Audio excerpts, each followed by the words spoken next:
Hello everyone, खुलुमबाय बयनिसिमबो दिनैनि गोदान ब्लगाव बयखौबो बरायबाय बेसेबा गोबाव जाबायमोन भिडिअ खालामनो मोनिया दिनै मोनसे जायगायाव थांनो ओंखारदों थांगोन बिराद फुङावनो उथिनानै दिनै बिराद रेडि जाबाय फुंनिफ्रायनो साहा पानि सब फारसेनिफ्राय जगार जों थाङा बाबायासो थांगोन बाबाया थांनो ओंखारदों जोंबो फुङावनो सिखारनानै बाबाखौ हागोबाय बाबाया ओमफ्राय फुङावनो दुगैनानै मन्दिर लगायखांबाय आरो बाबाया ओमफ्राय दा ओंखारखांनानै लामायाव नेना दंबाय दं ओमफ्राय सासे मानसिखौ नेबावदो आरो ना माल बुस्थु रिटार्नाव दिखांस्लाबनो हायाबा दिखांना हरनो नांगोन होननानै फिसाला उन्दैखौ नेबाय दं दा बेना जाथ'वाखै बेखौनो नेबाय दं आरो ना ओमफ्राय बे गारियावहाय गासैबो माल बुस्थुफोरखौ दिखांना हरखाबाय बायदि खावसे मानसि दंबावो नालाय फैथ'वाखै आरो ना बाबाखौ लांनो हरग्रोदो ओमफ्राय गासिबो जमा जानानै बिसोरो बरपेटा रडनि स्टेसनावहाय गोजान लामाथ' थांनाय जागोन बेखौ होनाय जायाखै सेननायाव थांनो ओंखारदों बिसोरो साननै हरनै लायो होननानै बुंदों आंबो मोजाङै मिथिया बाबामोना थांखांखाबाय सिगाङावबो दाबो थांबावा होनदों स' लोगोफोर दिनैनि भिडिअआ बेनि सायावनो आरोना दा गोजान जायगा थांनाय नालाय बेसे गोबाव थानाय जायो बेयो गेरेन्टि गैया मोनसे खामानियावसो थांनाय जादों नालाय बेखायनो माल बुस्थु जगार लाखानाया मोजां गोबाङैनो बाबायाबो बेगाव गोबां मानि लाखाबाय ओमफ्राय बाबाया बुंदों आरो ना बिसोरनासो बेगा फिसा फिसा आंनासो माथो गेदेरथार जाबाय ओरै होननानै माने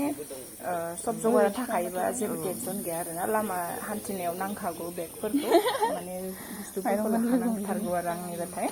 बाबाया जनानै नेगासिनो दा मोनफैथ'वाखैयानो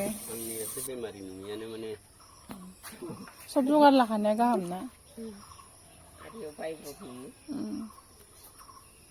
एसे ओंखारखांबायमोन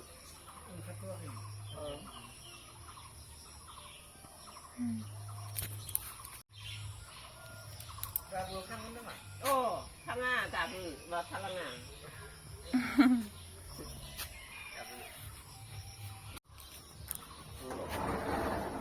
बेखौ 10,000 मानसि जुदि फैयो आगत फैबाय हरबानो जाबाय फैसाया गाज्रि जालांगोन उनाव सोखानाय नांगोन ओजासो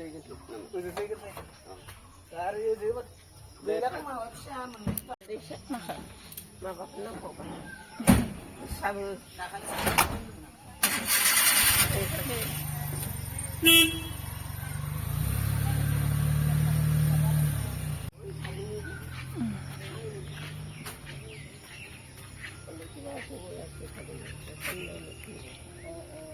र'दर लगin जाबाय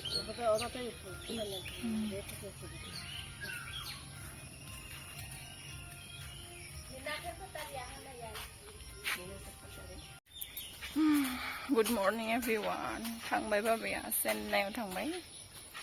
बेसे गोबाव थायो मिथिया थांबाय आरो मोजां मोनहैथोंसै फुङावनो उथिना बेसेबा आथुर साहा लोंस्लाबलायनो हायाखै बाबाया एकदम मन्दिर सन्दिर लगायनानै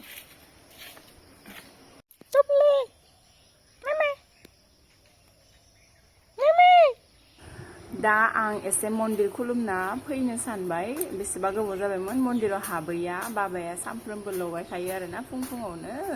दुगैस्रां लोबस्रां जानानै ओमफ्राय जों बांद्राय हाबनाय जाया बाबाया हाबखायो नालाय दिनै आरो बाबाया थांबाय ओमफ्राय दा आंनो दायित्व गोलांबाय आरोना मन्दिर खुलुमनायनि सानफ्रोमबो जि टाइमाव हायो नों खुलुम बेफोरबायदि होनलांदो ओमफ्राय दा मा टाइमाव आं हायो नाजानोसै जेसे हायो माबायदि लगायनांगौ माबायदि मानांगौ खोन्थालांदो ओमफ्राय दा आं एसे नायखानो सानदों बाबानि खुलुमनाया मा होदो बुंदो गावबागाव बयहाबो आन्दाज थायो नङा होमबा खुलुमनायनि दा आंनि आन्दाजा आलादा जायो बाबानि आन्दाजा एसे आलादा जायो बयनाबो गावबागाव मोनसे गोसोनि गोजोननाय आरोना होनानै स' आं एसे खुलुमस्रांबाय दिनै फार्स्ट सानफ्रोमबो लगायनायनि दायित्वआ आंनि जाबाय दिनैनिफ्राय ओमफ्राय ओरैनोबाथ' समबार मंगलबार बिस्थिबार बेबायदि बारायाव जोंहा बांसिन लगायनाय जायोमोन आरोना सिगाङाव बाबाया सानफ्रोमबो लगायग्रा जाबाय आरोना